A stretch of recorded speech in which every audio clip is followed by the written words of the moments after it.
The amount of waste in the health service and bureaucracy is absolutely obscene. And I'll give you an example of a hospital I worked in. The chief executive of this hospital used to have their office on the ground floor of the hospital itself. Wasn't good enough. This, by the way, is in one of the most wealthiest areas of London.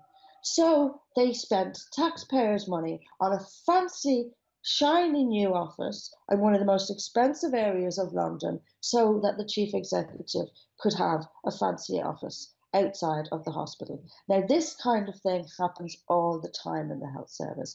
You will have payouts of huge redundancies to people who will be back working in the same job again the following week. They bring in consultants, paying six figures to consultants to tell them how to do their job. For crying out loud, if you need to pay someone to tell you how to manage a hospital, you should not be managing that hospital.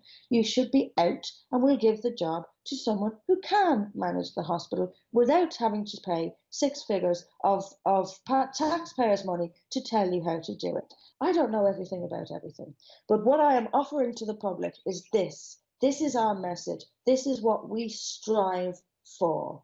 And if you vote for us, we will do everything we can to restore sanity to this country, to restore common sense, and to get the public sector to do what it's supposed to do. That way, we don't have to, if we eliminate waste, we don't have to spend so much on the public sector. We can then lower taxes and lower regulations as well, which brings us into the EU, and allow the economy to flow a little bit. You know, this is how you've got to get these basics right. Get the basics right. And what's wrong with politicians of all sides is that they don't get the basics right because they're not even focusing on the basics. They're focusing on trendy minority issues and their international obligations. I want us to get back here home in Britain and get these basics right. Get the basics right and then stay out of it. The government's job is to get these things right and then let people live freely, let them trade freely, let them create. This is the kind of society, a small but efficient government that gets the basics right.